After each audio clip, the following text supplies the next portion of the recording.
দুই নং চান্দোরা ইউপি নির্বাচন সামনে। আমরা জানি সেই চান্দোরা ইউপি নির্বাচনকে সামনে রেখে কয়েকটা কথা বলি।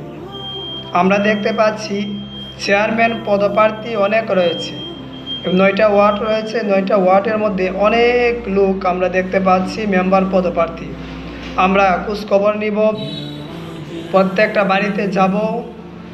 চান্দোরার যত অসহায় গরিব লোক রয়েছে, হত দরিদ্র এবং একেবারে অনেক লোক রয়েছে যারা এত অসুস্থ যে তারা চিকিৎসা পাচ্ছে না টাকার অভাবে, ওই সব ব্যক্তিদের কাছে আমরা যাব, খোঁজখবর নিব যে 9টা ওয়ার্ডের এতগুলা লোক মেম্বার পদপ্রার্থী আপনাদেরকে কি সহযোগিতা করেছে এবং রমজান উপলক্ষে আপনাদেরকে কি কি ইফতারি দিয়েছে এবং পাশাপাশি ঈদকে সামনে রেখে তারা আপনাদেরকে কি উপহার দিয়েছে।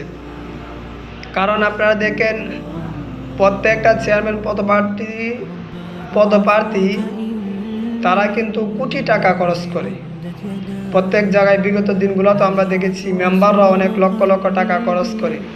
তাহলে আপনি যদি কোটি টাকা লক্ষ টাকা খরচ করেন একটা নির্বাচনকে উপলক্ষে, তাহলে কয়েকজন চেয়ারম্যান পদপ্রার্থী, অনেক মেম্বার পদপ্রার্থী, তারা যদি তাদের টাকাগুলো হিসাব করে জাকাত যদি শুধু দেয়, তাহলে চান্দোরা ইউনিয়ন আর কোনো গরিব লোক থাকবে না।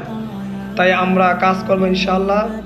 আমরা প্রত্যেকটা ঘরে যাব, চান্দোরার যত গরিব ফ্যামিলি রয়েছে প্রত্যেকের ঘরে যাব ইনশাআল্লাহ, সময় সুযোগ করে।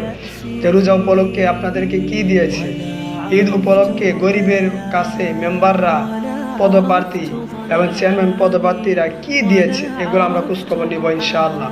তাই সবাই সাবধান হন, গরিবের পাশে দাঁড়ান, শুধু মিথ্যা না বরঞ্চ তাদেরকে সত্য আশ্বাস দেন। আপনি যদি ফেলও করেন, পরাজয় বরণ করে, তারপর সমস্যা নাই, গরিব আপনার থেকে উপকার পাবে।